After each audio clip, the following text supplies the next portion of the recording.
আমন্ত্রণ জানাচ্ছি দর্পণ টিভি 24 থেকে। পাবনার ভাঙ্গুড়ায় ইটভাটায় বিষাক্ত গ্যাসে 70 বিঘা জমির ফসল নষ্ট, পুড়ে গেছে ফলমূল। ইটভাটা বন্ধের দাবি ক্ষতিগ্রস্তদের। পাবনার ভাঙ্গুড়ায় একটি ইটভাটায় বিষাক্ত গ্যাসের প্রভাবে নষ্ট হয়ে গেছে অর্ধ শতাধিক কৃষকের অন্তত 70 বিঘা জমির ধান। পচন ধরে নষ্ট হয়েছে অসংখ্য গাছের আম সহ ফলমূল। এতে ক্ষতির মুখে পড়েছেন চাষিরা। তাদের অভিযোগ, স্থানীয় একটি ইটভাটার কয়েক বছর ধরে প্রতি বছরে এই সময় বিষাক্ত গ্যাস ছেড়ে দেয়। সেই গ্যাস বাতাসে ছড়িয়ে পড়ে আশেপাশের গাছপালা, ফসলে ক্ষতি হচ্ছে মানবদেহেরও। এমন অবস্থায় ক্ষতিপূরণ সহ ইটভাটাটি বন্ধের দাবি ক্ষতিগ্রস্ত কৃষকদের। মাঠ ভরা সবুজ ধান গাছে ছেয়ে আছে মাঠ, বাতাসে ধানের গাছের দোলা কৃষকের বুকে জাগায় আনন্দের ঢেউ। কিন্তু এবার সেই আনন্দ পরিণত হয়েছে কান্নায়, কারণ মাঠের সবুজ ধান গাছগুলো দিনে দিনে কালো হয়ে মরে যাচ্ছে। এমন চিত্র পাবনার ভাঙ্গুড়া উপজেলার ভবানীপুর মাঠের।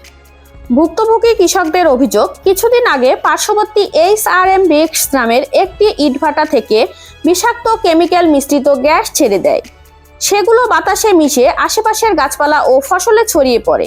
তাতে পুড়ে গেছে মাঠের ধান ও গাছের ফল। শুধু ধানই নয়, ইটভাটার বিষাক্ত গ্যাসে পুড়েছে গাছের ফলও। পচে নষ্ট হয়ে যাচ্ছে গাছের আম সহ বিভিন্ন ফলমূল। সেই সাথে ক্ষতি হচ্ছে মানবদেহেরও। গত কয়েক বছর ধরে এমন পরিস্থিতি চললেও মিলছে না কোনো প্রতিকার। তাই ক্ষতিপূরণ সহ ইটভাটাটি বন্ধের দাবি স্থানীয়দের।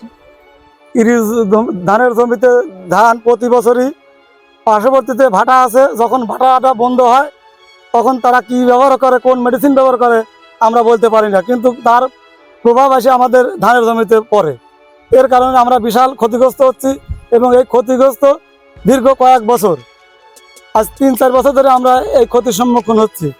আমরা এই ক্ষতির একটা প্রতিকার চাই। প্যারাহুলিয়া যে আমাদের নদীর পাশে ইটভাটা আছে, ওইখানের মানে ইটভাটাটা বন্ধ করার সময় বজ্র পদার্থ জাতীয় কোনো কিছু হয়তো বাতাসের সাথে আসার পর আমাদের এই জমিগুলোতে এই প্রভাব পড়ার পরে জমির কালার তো দেখছেন, ধানের কালার দেখছেন, হয়তো কিছুদিনের মধ্যে এটা খেরের মতো হয়ে যাবে, এটা নষ্ট হয়ে যাবে। তো এর আগেও বিগত 3-4 বছর হচ্ছে এরকম, গত বছর সামথিং কিছু হয়তো জরিমানা দিছে, কিন্তু এই জরিমানা দিয়েই তো আর আসলে শান্ত হচ্ছে না। তা আমরা চাচ্ছি যে এরকম সামথিং কিছু জরিমানা না নিয়ে যদি আপনাদের মাধ্যমে আমি জানাতে চাচ্ছি দেশবাসীকে যে আপনাদের মাধ্যমে আমরা এই ভাটাটা একদম বন্ধ করতে চাচ্ছি, যাতে আমরা কৃষক বারবার এরকম ভাবে প্রতারিত না হই।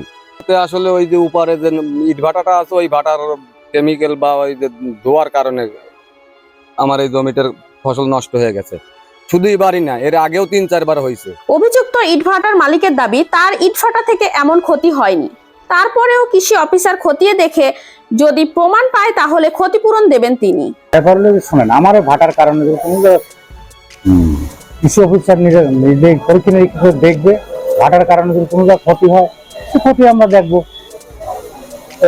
পরবর্তীতে যাতে তার ক্ষতি না হয় বা সেই ব্যবস্থা করবো, পদক্ষেপ নেবো। এটি কৃষি অফিসার পরীক্ষা নিরীক্ষা করে দেখুক যে ভাটার কারণে হয়েছে না অন্য রোদের দ্বারা হয়েছে না তাপের দ্বারা হয়েছে। এটা পরীক্ষা নিরীক্ষা করে দেখার পর এগুলো আমার ভাটার কারণে হয়, সেই জায়গায় পদক্ষেপ আমরা নেব। আর সরজমিনে মাঠ পরিদর্শন করে ব্যবস্থা নেওয়ার আশ্বাস কৃষি কর্মকর্তার। আমরা সরজমিনে যে দেখেছি জমিগুলো, এখন দুই পক্ষকে আমরা ডেকেছি, কৃষক যারা আছেন এবং ইটভাটার মালিককেও ডাকা হয়েছে। আমরা মানে ওনাদের সাথে কথা বলে কি হয় বিষয়টা বা কি সিদ্ধান্ত হয় সেটা আমরা সিদ্ধান্ত নিব। তো এটা হচ্ছে মিটিং হবে, এর মধ্যে মিটিং হবে 10-15 মিনিটের মধ্যে। আমরা হয়তো কথা বলে এটা একটা সিদ্ধান্ত নিয়ে জানাতে পারবো, ব্যবস্থা গ্রহণ করতে পারবো। ক্ষতিগ্রস্ত কৃষকদের ক্ষতিপূরণ ও অবৈধ ইটভাটা বন্ধের কার্যকর পদক্ষেপ গ্রহণের দাবি এলাকাবাসীর। দর্শক, এতক্ষণ দর্পণ টিভি 24 এর সাথে থাকার জন্য ধন্যবাদ। দর্পণ টিভি, এই সময়ের প্রতিবিম্ব।